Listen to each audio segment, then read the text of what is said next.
যাবার আগে যদি বাঁচতে চাও, সময় থাকতে সেই সে নেকি কামাই করে নাও, কামাই করে নাও।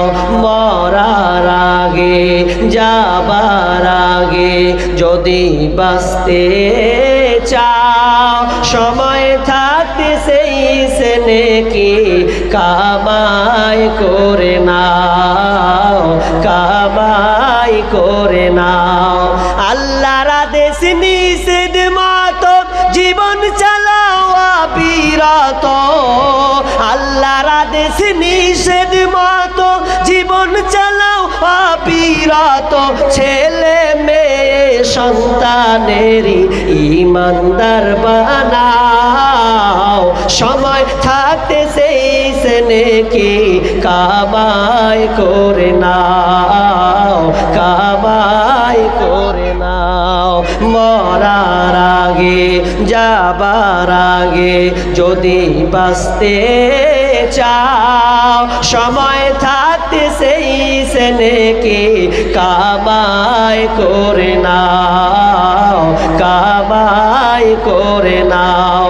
দম ফুরাইলে সবই খতম, পাইবা না আর মানব জীবন। দম ফুরাইলে সবই খতম, পাইবা না আর মানব জীবন। কবরেতে যাবার আগে যদি বাঁচতে চাও, সময় থাকতে নিজের হাতে সাদকা করে নাও, সময় থাকতে সাধ্য মতো দিনী শিক্ষা দাও।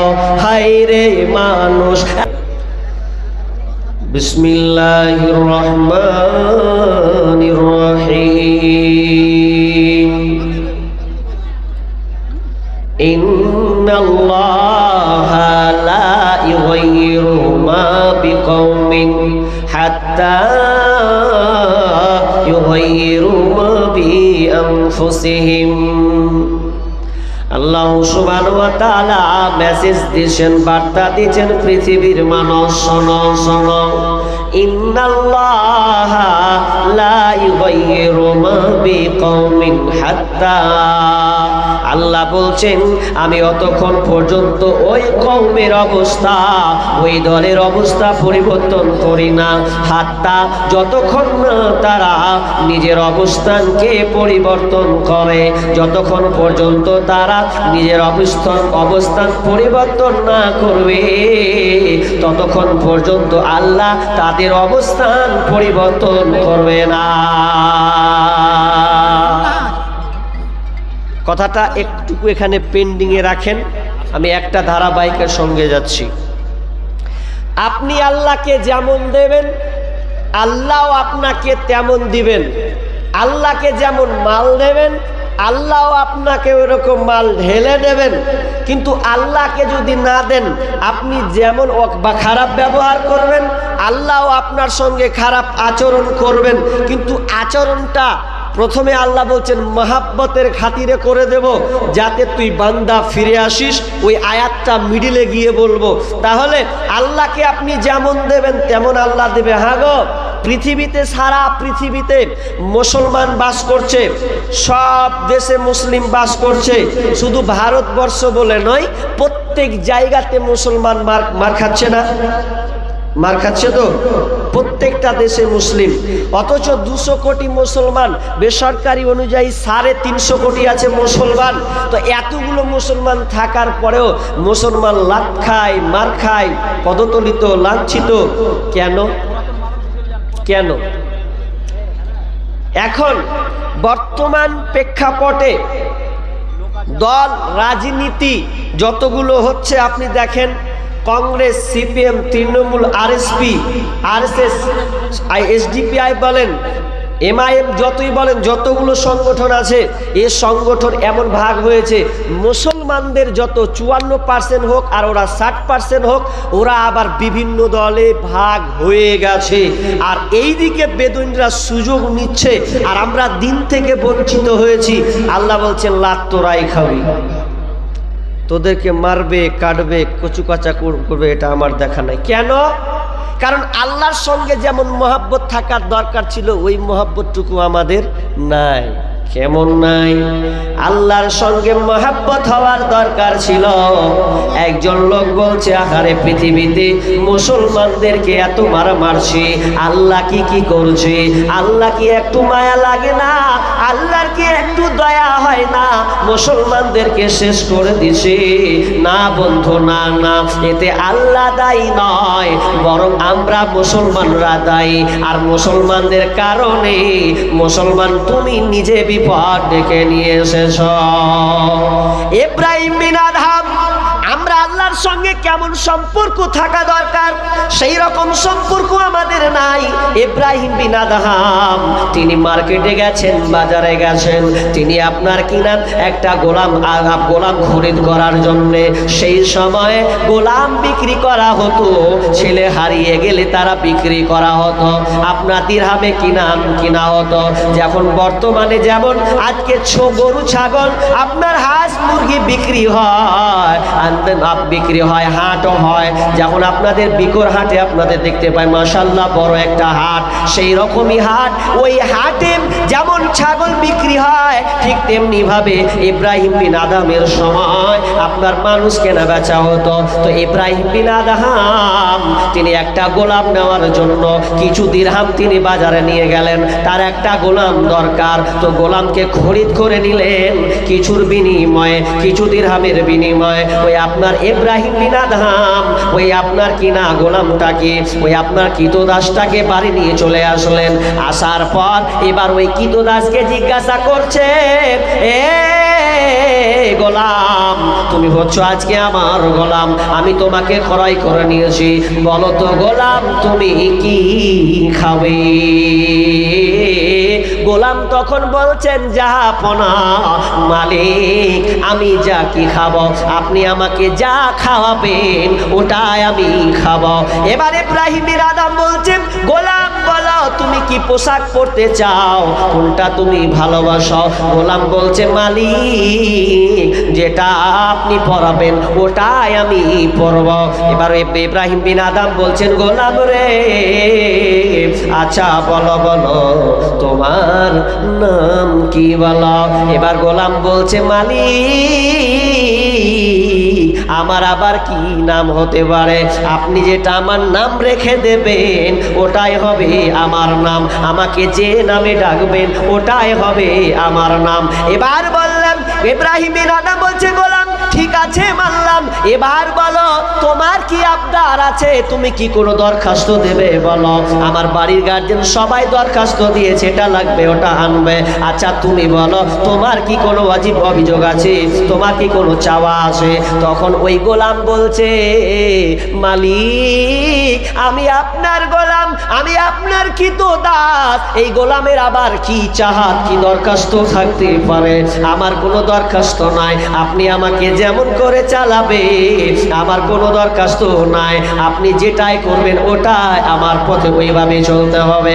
ইব্রাহিম বিন আদহাম যখন এই 4টা পয়েন্ট ওই গোলামের কাছ থেকে শুনলেন, শোনার পর নিজে তার গলাখানকে জামাটাকে ধরে বলছে, ওরে নাদান রে, ওরে বেঈমান, দেখ দেখ দেখ দেখ গোলাম কিভাবে আমার সঙ্গে ব্যবহার করছে, যে ব্যবহারটা রবের সঙ্গে করার দরকার ছিল, রবের সঙ্গে করার দরকার ছিল, সেই গোলাম আমার সঙ্গে ওই রকম ব্যবহার করছি। বান্দা আল্লাহর সঙ্গে সম্পর্ক যেমন থাকার দরকার ছিল ওইভাবে আমাদের সম্পর্ক নাই। যদি থাকতো তাহলে আমাদেরকে এই ভারতবর্ষ বলেন আর যেখানে বলেন কোনো বেদুইন কোনো বেঈমান মুসলমানদের গায়ে টাচ লাগাতে পারতো না। আরে যেমন ধাওয়া মারবে আল্লাহ অ্যাকশন নেবে, এই তুই কাকে মারছিস সাবধান হয়ে যা, কিন্তু আমাদের মালিক নাই। আসল মালিককে ছেড়ে দিয়েছি। আমার আল্লাহ বলছেন ইন্নাল্লাহা লা ইউগাইয়িরু মা বিকওমিন হাত্তা ইউগাইয়িরু মা বিআনফুসিহিম। আমার আল্লাহ বলছে আমি ও কওমের অবস্থা পরিবর্তন করব না, করি না, যতক্ষণ না তারা নিজের অবস্থানকে পরিবর্তন করে। আদম আলাইহিস সালামকে আল্লাহ যখন নিজের হাতে বানালেন, আদমকে বানানোর পর আদমকে বললেন আদম লা তাকরাবা হাদিহিস শাজারা ফাতাকুনা মিনাল যালিমিন। আদম রে আর মা হাওয়া তোমরা দুজনেই জান্নাতে থাকো, বসবাস করো, আনন্দ ফুর্তি করো, কিন্তু খবরদার লা তাকরাবা না না লা না লা তাকরাবা হাদিহিস শাজারা, এই গাছটার নিকটবর্তী হবে না, ফাতাকুনা মিনাল যালিমিন, যদি যাও তাহলে জালিমদের অন্তর্ভুক্ত হবে। শয়তান ছাড়বে? ই তো সুযোগ লিয়াছে, আরে তোর জন্য জান্নাত থেকে বহিষ্কার হয়েছি, আর তোকে ছাড়বো মানে ছাড়বো না, তোকে তো ছাড়বো না, তোর যত বংশ পড়া, যত আওলাদ, যত সন্তান আসবে একটা ছাড়বো। টার্গেট করে নিয়েছে, খাওয়াবই, ওই কন্দম ফল খাওয়াবই। তোমরা রেখো গো শরণ, একদিন হবে যে মরণ। তোমরা রেখো গো শরণ, একদিন হবে যে মরণ।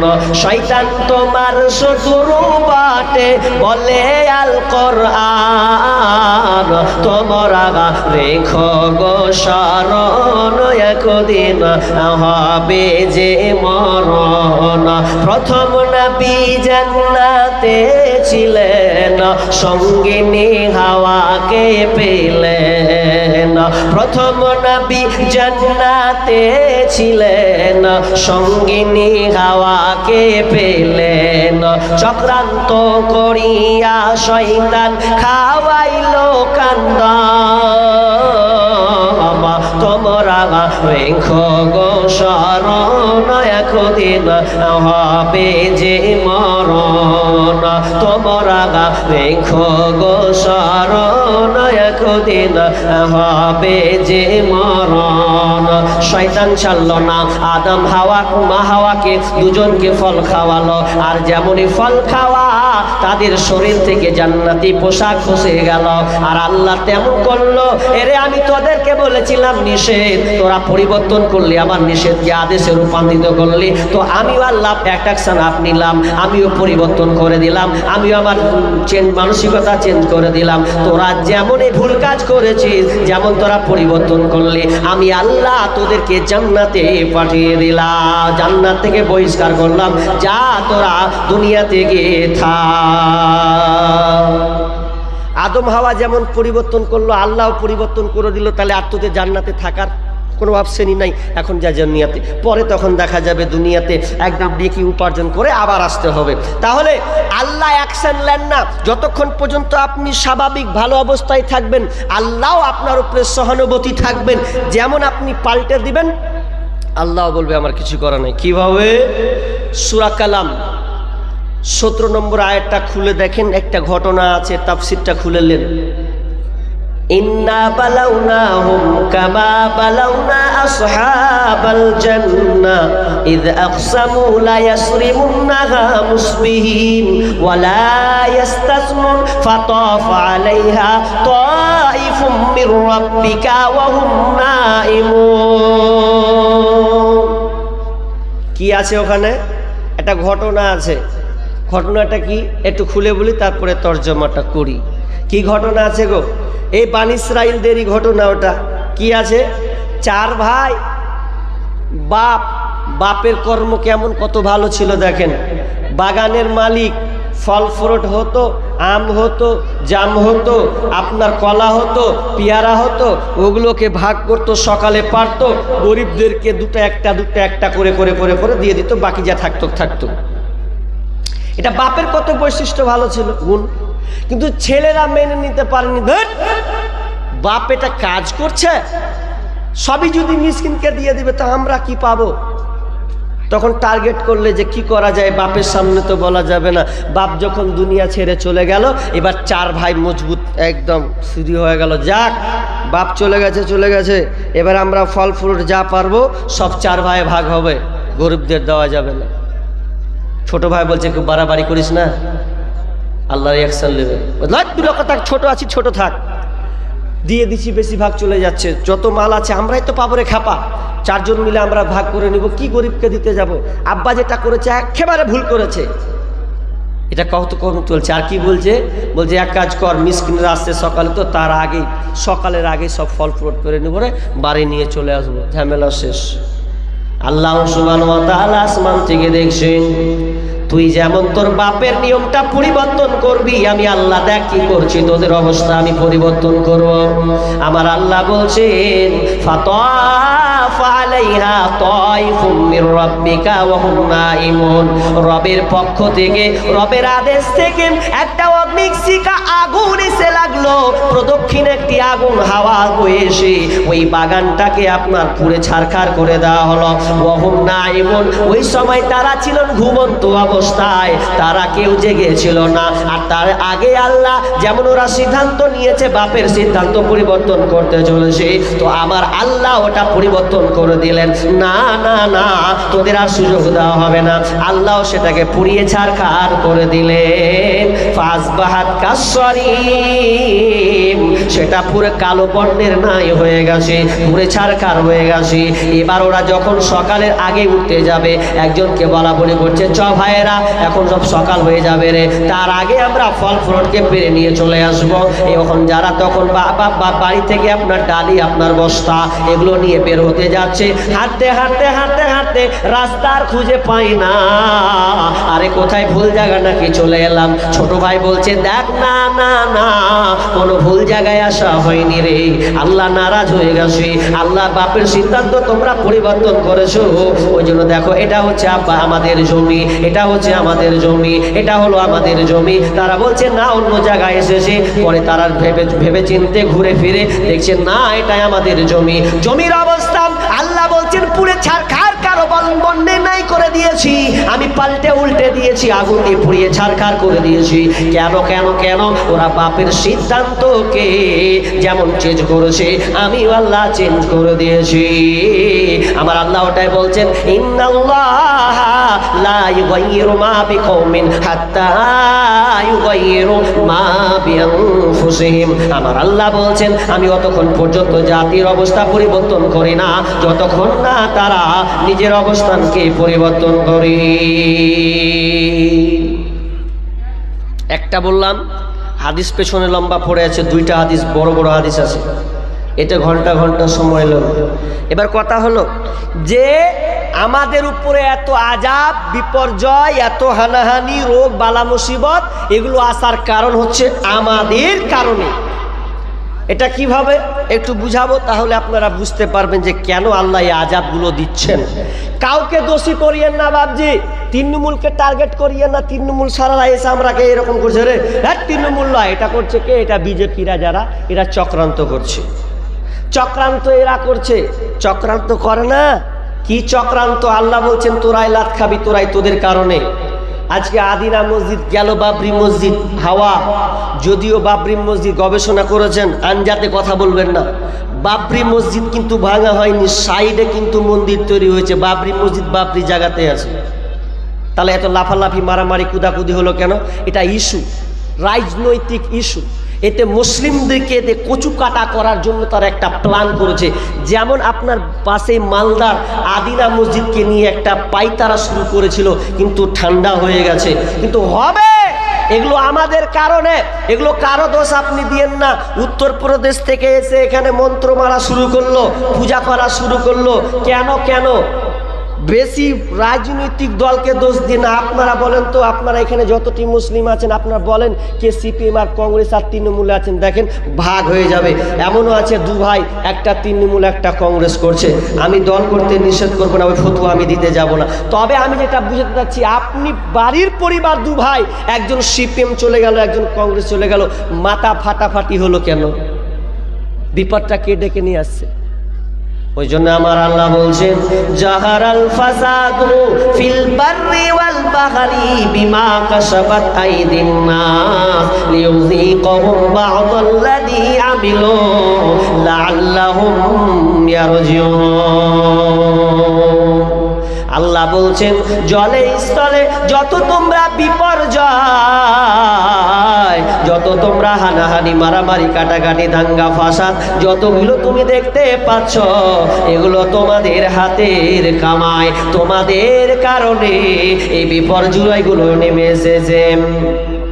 জাহারাল ফাসাদু ফিল বাররি ওয়াল বাহরি বিমা কাসাবাত আইদিন নাস লিয়ুযীকাহুম বা'দাল্লাযী আমিলু লাআল্লাহুম ইয়ারজিউন। তোমাদের অনেক পাপের কারণে আল্লাহ তোমাদের এই আস্বাদন করা হয়, তোমাদের উপরে পাপ আযাবগুলো চাপিয়ে দেওয়া হয়, এগুলো তোমাদের অনেক পাপের কারণে। কেন কেন? তো লাআল্লাহুম ইয়ারজিউন, বান্দারে যাতে তুই দিনের মধ্যে ফিরে আসতে পারিস। এই আয়াতটা বুঝতে পারেননি, একটু ভেঙে উদাহরণ দিব তো বুঝে নেবেন, চট করে তাড়াতাড়ি বুঝে নেন, সময় কম বলে দিই। আচ্ছা, রাজমিস্ত্রি যারা, তারা বাড়ি মিস্ত্রি, যারা রাজমিস্ত্রি তারা বাড়ি তৈরি করে, তো করে, বাড়ি তৈরি করে। আর ইঞ্জিনিয়ারের কাজ কি বলেন তো? ইঞ্জিনিয়াররা প্ল্যান করে দেয়, আপনার 1 কাঠা 1.5 কাঠা জায়গা আছে, ওই জায়গাটাকে সুন্দর করে, আরে ভাই এই কাঠাতে এরকম বাড়ি হবে, এরকম করলে খুব সুন্দর হবে। ইঞ্জিনিয়ার আপনাকে রুলস দেখাবে যেভাবে বাড়ি করলে ভালো। তো একদিন 4 তলা বিল্ডিং তৈরি হচ্ছে, তো আপনার ওখানে ইঞ্জিনিয়ার 4 তলার উপরে আছে, আর যে মিস্ত্রি ও নিচে আছে। এই যখন নিচে আছে, ওপর 4 তলা থেকে ইঞ্জিনিয়ার হাঁক মারছে, হ্যাঁ ভাই, ভাই হাঁক মারছে তো শুনতে পাই না, নিচে মেশিন ঘুরছে ভাঁ ভাঁ করে, কি শুনতে পাবে? শুনতে পাই না। ওপর থেকে হাঁক মারছে, মিস্ত্রির মন খারাপ, ইঞ্জিনিয়ারের মন খারাপ, এত করে ডাকছি শালা কথাই শুনে না রে। তখন ওই মিস্ত্রি কি করলে, ওই আপনার কি ইঞ্জিনিয়ার নিজের পকেট থেকে 500 টাকা নোট বের করে, মানে ওর মাথার সামনে রিং করে ফেলছে। ফেলার পর টাকাটা নিচে পড়ছে, 4 তলা থেকে নিচে পড়ছে। তখন এই আপনার ইঞ্জিনিয়ার, এই আপনার কি বলে রাজমিস্ত্রি, তখন কি করছে, টাকা যখন দেখেছে, বাপরে 500 টাকা লুটবে, দিনে 500 টাকা করছে, আর 500 টাকা আগে দিয়ে পড়েছে। তো মানুষ যখন টাকা কুড়ায়, কেমন করে কুড়ায় যে ভাই? আপনারা কেউ টাকা কুড়িয়েছেন কোনোদিন লক্ষ্য করে? কেমন করে কুড়ায়? এই যখন টাকা কুড়ায়, তখন পাখানটাকে আস্তে আস্তে ফিস ফিস ফিস বিলাইয়ের মতন করে আস্তে আস্তে আস্তে আস্তে যায়, এই যে 500 টাকা পাকাম করে 5 চাপা দিয়ে দেয়, তাই না? দিয়ে আবার দেখেলেই ডান দিকে বাম দিকে শালা কেউ দেখছে নাকি, তখন পকেটে ভরে নিলে, যেটা দেখতে না পাই 500 টাকা, তো ওরকমই পকেটে ভরে নিলে। ইঞ্জিনিয়ার কিন্তু ওপর থেকে সব দেখতে পাচ্ছি, শালা কেমন করে তুলছি তোটাও দেখতে পাচ্ছি। তখন কি করছে, তাও যে ওপর দিকে তাকালে না 500 টাকা পেলে, তাও আবার একটা 500 টাকা লোড ফেলছে। আবার যখন 500 টাকা লোড ফেলছে, তো এর পরে ও কি করছে, 500 টাকা লোড ফেলছে, তো এও তাকায় না, যেমন করে তুলেছিল ওরকম করে তুলছে। মন খারাপ, হাত মারছি তাও শুনি না, টাকা ফেলছি তাও তুই শুনিস না রে। তখন এই বুদ্ধি করলো, তাকাবি না, তুই তাকাবি না, তুই তাকাবি, তোর বাপ 14 গোষ্ঠী তাকাবি না। কীভাবে তাকাবে? তখন ওই ইঞ্জিনিয়ার ওর সামনাসামনি হয়ে যায়, নিচে আছে ও সামনাসামনি হয়েছে, তা বড় একটা পাথর নিয়েছে, এত বড় একটা পাথর নিয়েছে, আর পাথর নিয়ে ওর সামনাসামনি মাথায় রিং করছে, তাকাবি না, দেখ কেমন করে তাকাবি না। এই পাথর নিয়ে তখন একবারে পাটাম করে নিয়ে মাথায় রিং করে যেমন ফেলেছে, যেমনই ফেলার মাথায় লাগলে কি সুবহানাল্লাহ কবে, যেমন লেগেছে তুমি তখন ইঞ্জিনিয়ার করছে, শালা এখন তাকালি কেনা, এখন তো হাঁক মেরা মরে গেল রে, টাকা লুকালি পকেটে ভরলি কিন্তু তাকালি না। আর যখন মাথায় একবার ভাটাম করে একটা পড়েছে, বিষের ব্যথা উঠেছে, তখন ওপর দিকে তাকালি, কিসের দিকে তাকালি, হাসলে। কিন্তু না, আমার আল্লাহ বলছেন আমি আযাবগুলো ছোট ছোট ছোট ছোট আযাব তোমাদের কারণে আমি আযাবগুলো দিয়ে থাকি, এবং লাআল্লাহুম ইয়ারজিউন, কেন কেন? তো বান্দা তুমি যাতে দিনের মধ্যে ফিরে আসো রে। আল্লাহ মুয়াজ্জিনের মাধ্যমে ডাকেন, হাইয়া আলাস সালাহ, হাইয়া আলাল ফালাহ। মুয়াজ্জিন আযান দেয়, নামাজে আয় আয় আয়, আল্লাহ মুয়াজ্জিনের মাধ্যমে 5 বার ডেকেছি। আমি কতবার আপনাকে দিনের কথা বলছি। আমার আগের বক্তা আব্দুল্লাহ আপনাকে দিনের কথা বলেছি, তার আগের বক্তা আকরাম উনিও আপনাকে, ওয়াসিম আকরাম ও আপনাকে বহু কোরআন হাদিসের আলোচনা শুনিয়েছে। তাহলে সবাই শোনালো, এরপরে বক্তা ভাষণ দেয়, ইমাম আপনাকে আপনার জুম্মা খুতবায় শোনায়, এরপরে আপনি যখন আসেন না তখন আমার আল্লাহ পথ বেছে নেই। যেদিন আমি তোর উপরে চাদর চাপিয়ে দেব রে, আযাবগুলো চাপিয়ে দেব, সেদিন তোরা বুঝতে পারবি যে আমি আল্লাহ কেন তোদের উপরে আযাবটা চাপালাম। এই জন্য চাপালাম লাআল্লাহুম ইয়ারজিউন, যাতে করে তোরা দিনের মধ্যে ফিরে আসি। আযাব তাহলে কেন হচ্ছে? আমরা যেন দিনের মধ্যে ফিরে যাই। আযাব আল্লাহকে দোষারোপ করে লাভ নাই। দুটা হাদিস করেছি, পাবো না, একটা পর্ব দিয়ে আমি মেন পয়েন্টে চলে যাব। একটা হাদিস আছে ইবনে উমার থেকে, ইবনে মাজার হাদিস, সেখানে কয়েকটা রোগ তুলে ধরা আছে যে আমাদের মধ্যে আযাব কেন চেপে আসছে, কি কারণে আযাবগুলো আসছে, এই আযাবগুলো কারণ ওখানে তুলে ধরা হচ্ছে। আব্দুল্লাহ ইবনে উমার হাদিসটি বর্ণনা করছেন যে আল্লাহ রাসূল বলছেন, এই সাহাবীরা, এই মুহাজিরেরা শোনো, কোনো কম কোনো জাতি যদি এই 5টা পাপে লিপ্ত হয় তাহলে আল্লাহ তাদের উপরে আবার ঘুরিয়ে 7টা আযাব চাপিয়ে দেবে। যেমন করবি তেমন হবে, যেমন আনবেন তেমন হবে। কেমন? যেমন বিশ্বনবী বলছেন, 1 নাম্বার তুলে ধরলেন, যখন কোন জাতি, কোন কম, যখন তারা সমাজে অশ্লীলতা বাড়িয়ে দেবে রে, অশ্লীলতা যখন প্রকাশ পাবে, তখন আল্লাহ সুবহানাহু ওয়া তাআলা তাদের উপরে মহামারী দিবেন, এমন রোগ আবিষ্কার করবেন যেই রোগ পূর্বে ছিল না। ডাক্তারের ব্যাপারে কোনো ধ্যান ধারণা নাই, ডাক্তার পর্যন্ত বলতে পারবে না, এমন রোগ দিয়ে দেবো যেদিন অশ্লীলতা বুঝতে পারেননি, অশ্লীলতা বুঝতে পারেননি বলবো, রাগ করবেন না তো? অশ্লীলতা আপনার বেটির হাত ধরে আপনার জামাই ঘুরছে এখন, এটা অশ্লীলতা। জামাই বেটিকে অফার দিয়ে দিয়েছেন, জামাই বলছে শাশুড়িকে যে মাঝি তো কি কইছে, রহিমাকে নিয়ে যাবো এই জালসা শুনতে। আচ্ছা বলেন তো, রহিমাকেও জালসা শুনতে নিয়ে যাবে না 12টা বাজাবে? আপনি দিলেন কেন? অশ্লীলতা। আপনার ছেলে মেয়ে একাকার অশ্লীলতা হয়ে ঘুরছে। আজকে বর্তমানে দেখা যাক স্কুলে, পার্কে, রাস্তায় ঘাটে, বাড়িতে ঘাটে, মাঠে, যেখানে যাবেন অশ্লীলতার অশ্লীলতা। এমন অশ্লীলতা আজকে বর্তমান হচ্ছে যে একটা ছেলে আছে মাঝখানে, তো 2টা বেটি ছেলে আছে দুখান হাত ধরে হাঁটছে। যে কেন ধরে আছি? যদি 2টা পালিয়ে যায় যদি, ওই জন্য ধরে আছি।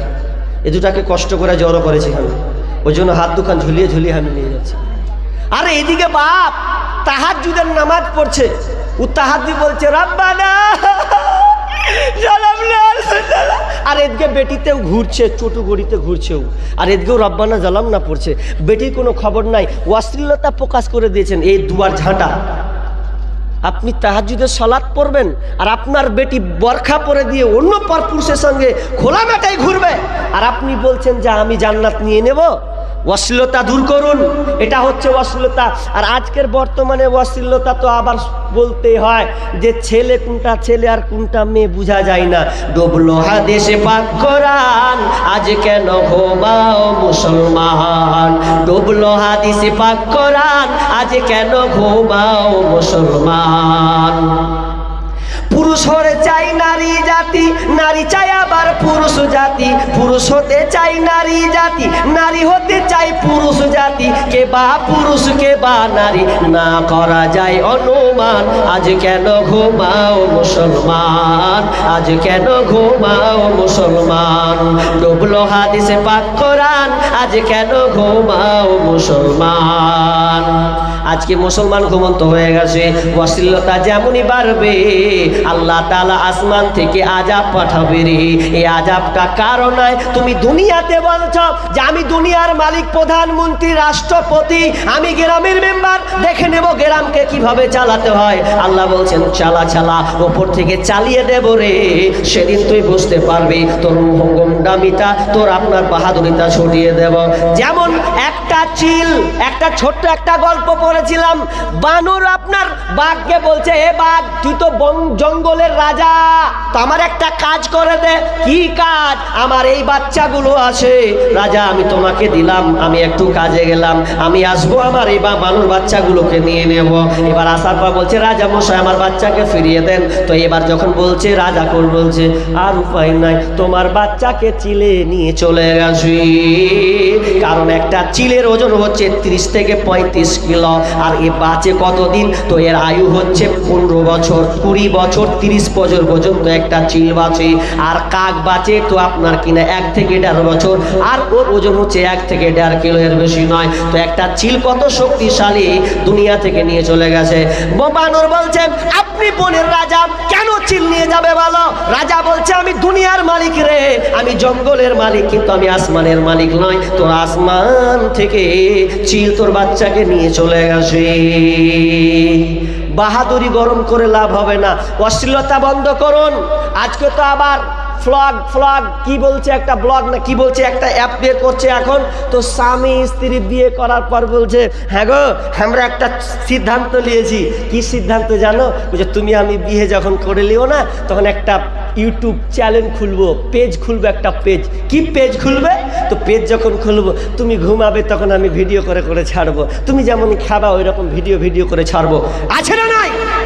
বাংলাদেশে সবচাইতে বেশি দেখতে পাবেন যে তারা বিয়ে করার পর আপনার স্বামী ঘুমিয়ে আছে, একবারে এই স্ত্রী তখন ভিডিও ধরে লেগেছে, দেখো তোমার দাদাকে দেখো, এখন সে ঘুমিয়ে আছে, আপনারা দেখতে পাচ্ছেন না?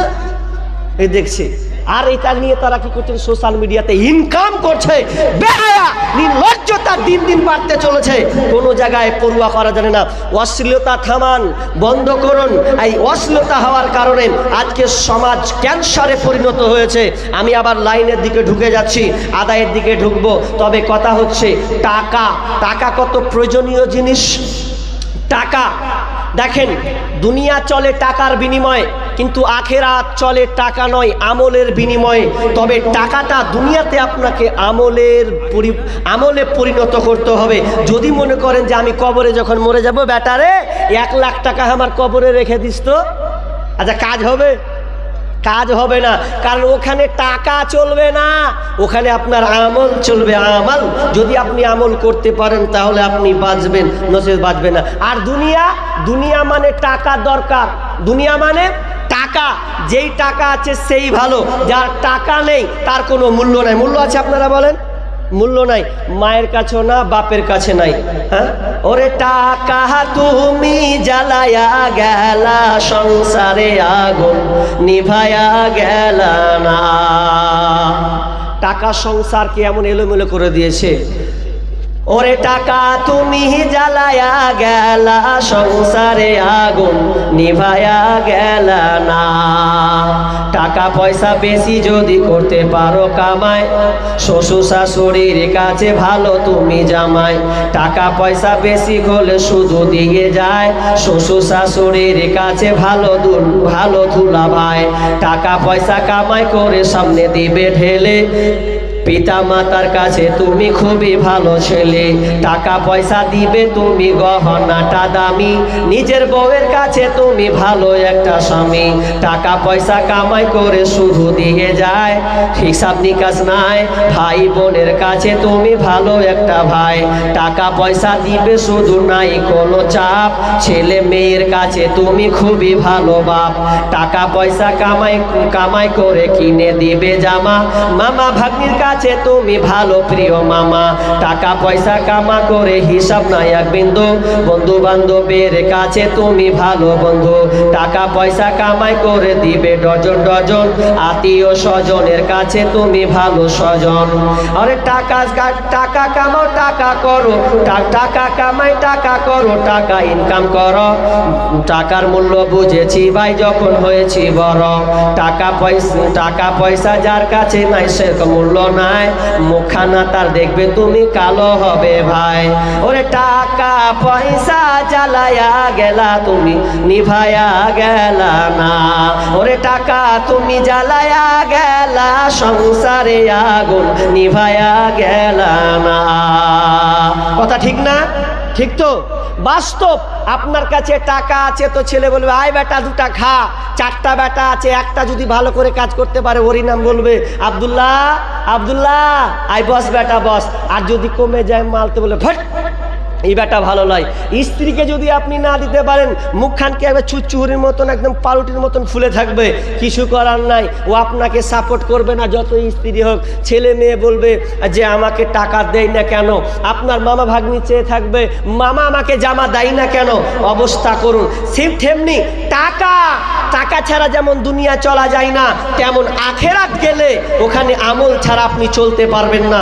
দুনিয়ায় টাকা দরকার। তো প্রিয় ভাই বলছিলাম যে আপনারা এই মাদ্রাসাকে খুব মহাব্বত করেন, অনেক সমাগম মাশাআল্লাহ খুব সুন্দর। আমি অল্প সময় আর খুব জোরে 20 মিনিট আছি ইনশাল্লাহ, এর মধ্যে কিছু আপনি সঙ্গীত, কিছু আমার লিখিত সঙ্গীত আপনাকে শোনাবো। তবে আমি যে মূল টার্গেট যে আদায়, এই আদায়ের দিকে লক্ষ্য রাখতে হবে, কারণ এই মাদ্রাসা চলে টাকা দিয়ে। আপনি যেমন বলছেন আমার সংসার টাকা দিয়ে চলে, এই মাদ্রাসাও টাকা দিয়ে চলে। তো টাকাটা দিবে কে? তো আমরাই, সরকার দেবে না। আরে সরকার তো পায়তারা করছে, সরকার তো সিদ্ধান্ত নিয়েছে ভারতবর্ষে যত মসজিদ আছে, যত মাদ্রাসা আছে, এগুলোকে উল্টে দিতে হবে, এগুলোকে ভেঙে খান খান করে দিতে হবে। আরে মামুর বেটা যতদিন বেঁচে থাকবো, এ মুসলমান যতদিন বেঁচে থাকবে, যতদিন জাগত থাকবে, তারা বীরে যোদ্ধা, এরা তারা অক্ষমতা নয়, তারা বাহাদুর বাঘের বাচ্চা বাঘ। এরা কোনোদিন মরতে শিখেনি, লড়তে শিখেছে। এরা তোরা ভাঙবে আর আমরা গড়বো। ইমানি তাকুয়া দিয়ে আমাদের ইনকাম ছোট ছোট হলেও আমরা এই মসজিদ মাদ্রাসাকে আবাদ করব। কারো বাপের ক্ষমতা নাই, পারবে? আমরা যদি সোচ্চার হই, সরকার করে কোনো কিছু লাভ হবে না, কিন্তু আমাদেরকে একটু সজাগ হতে হবে। এখন আমরা ঘুমিয়ে আছি, ঘুমাচ্ছেন, আর ওখানে ওরা লাথ খাচ্ছে। কই মাদ্রাসার ব্যাপারে এত আপনাকে টাকা চাইতে হবে কেন? আমার যেটা গবেষণা, আলেম ওলামা আছেন, খারাপ বলুক আর ভালো বলুক, সোশ্যাল মিডিয়াতে বলতে বাধ্য হয় মাঝে মধ্যে। কি বাধ্য হয়?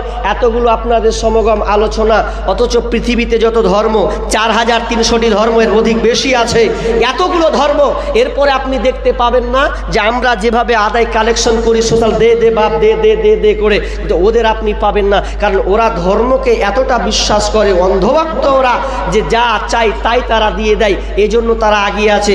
এরকম করে সময় নষ্ট করে ওরা চায় না, ওরা যা হয় আগে দিয়ে দেয়। কিন্তু আমরা হতভাগার দল, যত আমরা আমাদের দিন ওরা নিয়ে নিচ্ছে আর বেদুইনের দিন আমরা গ্রহণ করছি। কি চলছে সমাজটা দেখেন। লাত কে খাবে? তুমি খাবে না তো আর কে খাবে? টাকা চাইতে গিয়ে আমাদের সমস্যা। যখন ডাকাত যখন ধরে নিচ্ছে গলাতে ছুরি, গলাতে যখন ছুরি ধরছে তো বোঝে লে বাপ সব লে লে, খালি আমার জানটা বাঁচা। ডাকাতে যখন ছুরি ধরতে বলছে লে বাপ সব লে, খালি জানটা বাঁচা। আর আলেম ওলামা যখন সে দে বাপ, তখন খালি খুঁজছে কয় টাকা দিব, চিন্তা করছে ওই 100 বার। আচ্ছা বলেন, কেউ দান এসছে এখনো? কই দান দেখি, কি আছে এখানে? আব্দুল কুদ্দুস রহটপুর থেকে দিয়েছেন। ও মা মারা গিয়েছেন, এজন্য উনি আছেন না গেছেন? আছেন কি? 1 2 হ্যাঁ 2500 দিয়েছেন না? 2500 টাকা আর একটা ক্যাথা একটা চাদর।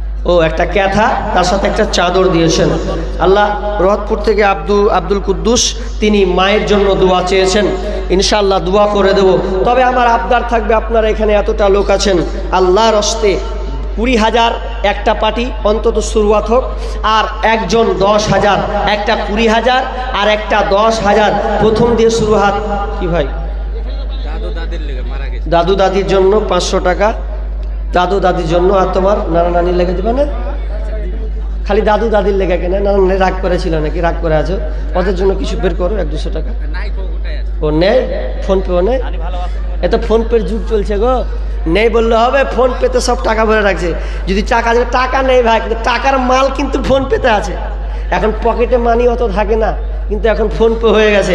500 টাকা রব্বুল আলামিন দাদা দাদির জন্য দিয়েছেন। আল্লাহ আল্লাহ দানকে আল্লাহ তুমি কবুল করে নাও। আল্লাহ মনের আশাকে পূর্ণ করে দাও। আল্লাহ বালা মুসিবত দূর করে দাও। আল্লাহ সংসারে অশান্তি দূর করে দাও। আমিন সুম্মা আমিন। ওয়াহিদুল ওর মায়ের নামে 1000 টাকা দান করেছে এবং ওয়াহিদুল তিনি মায়ের জন্য 1000 টাকা দিয়েছেন। আল্লাহুম্মা সাল্লি আল্লাহুম্মা বারিক হায়াকাল্লাহ বারাকাল্লাহ। আল্লাহ তুমি দানকে কবুল করে নাও। যে উদ্দেশ্যে দিয়েছে আল্লাহ মনের আশাকে আল্লাহ তুমি পূরণ করে দাও। আমিন সুম্মা আমিন। আমরা হইলাম মাটির মানুষ, আমরা হইলাম কি? তোমার আব্বার জন্য 100 টাকা, একজন ছোট ভাই সেনে 100 টাকা। আল্লাহ দানকে আল্লাহ তুমি কবুল করে নাও। যে উদ্দেশ্যে দিয়েছে আশা পূর্ণ করো। আর একজন ভাই দিয়েছেন 100 টাকা। আল্লাহ দানকে আল্লাহ তুমি কবুল করে নাও। 100 টাকা দিয়ে শুরু হলো কি করে? ওই 2000-3000 পাটি গেলা কি এগুলো ঘুমিয়ে আছেন না কেমন কি বুঝতে পারি না। 10,000 টাকা দাতা কেউ নেই। একজন ভাই মেহেরবানিতে শুরুয়াত, আমার স্টাডি হোক। দেখেন আমি খুব জোর আর 15 মিনিট আসি, আর ইনশাআল্লাহ শেষে একটা সঙ্গীত শুনি আমি এখান থেকে পালাবো। তবে 10,000 টাকা যদি পেতাম, আল্লাহ কোন আল্লাহর বান্দা, আল্লাহর নেক বান্দা বলেন, আল্লাহর প্রিয় বান্দা বলেন, একজন 10,000 টাকা দেনেওয়ালা আল্লাহর হস্তে আজ দিবেন না কাল দিবেন, পরশু দিবেন, দুদিন পর দিবেন। দেখেন এগুলো ধন মাল টাকা করি সব দুনিয়াতে থেকে যাবে। সন্তানের আশায় আপনি করিয়েন না। অনেক বাপজিকে দেখা যায় সব মরে যাবো, বেটারাকে দিয়ে দেবো, সন্তানরা যদি দায়িত্ব দিবে।